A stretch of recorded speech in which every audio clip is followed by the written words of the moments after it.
giving you the information you need. This is Inside the News. Here's Guy, Ben, and Frank. Welcome back to Inside the News. My name is Guy Wehman. Along with me, Frank Vernucccio and Ben Brunson. This is our international segment, more international in scope. And Ben, we're going to get started right off with you. France, dead. The United Kingdom, dead. United States, we're not dead yet. Okay, Ben, go. Well, what a difference a week makes, because last week I was pretty optimistic that Marine Le Pen was going to be the next president of France. The National Rally, her party did quite well in the first round of elections. But last Sunday, the second round of elections took place. And in that intervening week, everyone other than the National Rally pulled together, created what is now called the New Popular Front, combined forces, and went on to a surprise election victory. No one in France has an outright majority, so you will probably have a deadlocked parliament for the most part going forward. I think that's the best news I can say for France right now. And the National Rally did quite well in terms of picking up the most seats it's ever held in parliament, or in the National Assembly, we should call it, as far as France is concerned. But it is unclear who's going to be prime minister. What looked like Jordan Barella, the young protege of Le Pen, who's only 28 years old, and Marine Le Pen would join forces and be prime minister and president respectively. That's not going to happen, or at least I don't expect it to happen. So who knows? Macron might stay on for a while, but at a minimum, the far left, and in France, just if you're a student of history of the French Revolution, you know that France has a long history of true Marxist communist ideology, and not just kind of on the margins like Bernie Sanders, but true hardcore Marxism. And there are parties in France today that are truly communist, and they are in that coalition. So at a minimum, to stay in power, Macron will have to align himself with the very far left. So none of that is good for France. It means that immigration is not going to be dealt with. And in the UK, you had the polls go as expected. Labour won a huge victory. They got outright control of Parliament. They won, I think, 412 seats. They had 198 before. The Tory party lost more than half its seats. The Reform Party, which I talked about surging last week, added seats, and Nigel Farage has a seat in Parliament, so that's good. But the fact is, Labour has total control of the UK right now, so there will be no let up in the amount of immigration into the UK. And I don't understand why people view that as positive on the left.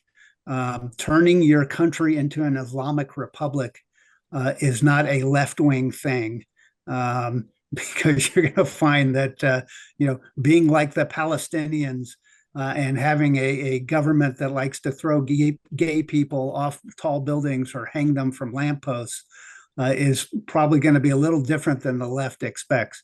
But that's a lot of the direction that Europe is headed right now, unfortunately. You know, Frank, when Ben's talking about that, my mind went to Sharia law. That's the last thing you want to see in the United Kingdom, Frank. Yeah, that's for sure. The only bright spot I would say, and it's not much of a bright spot, is that the actual popular vote was a little better than what the actual results are because of the parliamentary system in France and in the UK. It's not quite as reflective of the popular vote as it should be. One of the things that the left always seems to benefit from are manipulations of the election system. And we're going to talk about this a little bit more in the next segment, but it seems that the left always benefits from systems that ignore the popular will in favor of schemes that enhance the power of small minority groups, which eventually become larger minority groups.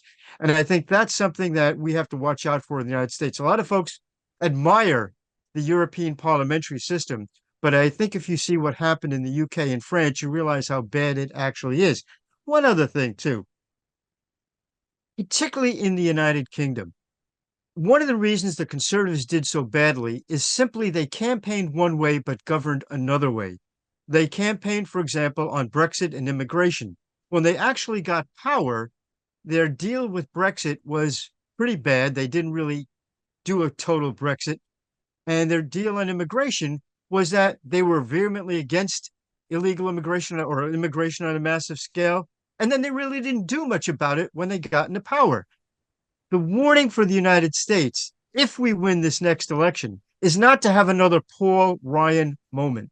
If you recall, when Trump won, the Republicans were sitting pretty high. They had the presidency, they had the Congress, and yet they got next to nothing done because of people like Paul Ryan. And if the Republicans are lucky enough to win this next election, they actually have to do something with their power, not just say, here we are, isn't it wonderful? That's the warning we have. All right. The rise of anti-Semitism in Europe, and that goes without saying here, Ben, because of what's going on with the Islamic State moving into these couple of countries. And we didn't mention Germany as well, because Germany is now doing a pushback on the illegal immigration, aren't they, Ben? Well, Germany is the right parties are gaining ground in Germany, like Alternative for Deutschland. And Germany, of course, because of its history, is particularly sensitive to public statements of anti-Semitism or demonstrations of anti-Semitism. Not so in France and the UK. And these two elections that I started with are going to result in a couple of things.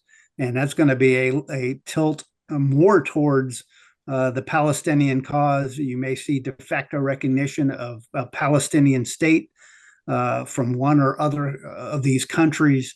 The labor won largely because it got rid of its classic, real stern anti-Semitism issue that it had been dealing with. And Keir Starmer, who is the new Labour leader, who will be it's already the new Prime Minister of England, really kind of dealt with the anti-Semitism within Labour, and that was key to kind of freeing up their ability to gain votes. So on the face of it, we'll see what happens, but none of this is good for Israel. Let's put it that way. All right, we're going to take our second time out, and on the other side, I'll tell you, there's some encouraging news about what's going to happen at the convention next week. The planks are out. We're going to walk the plank. Well, we're going to see what's on the other side of the plank. This is Wehman, Brunson, and Vernucccio. We're going to take a time out. We will be back. You're listening to Wehman, Brunson, and Vernucccio, Inside the News.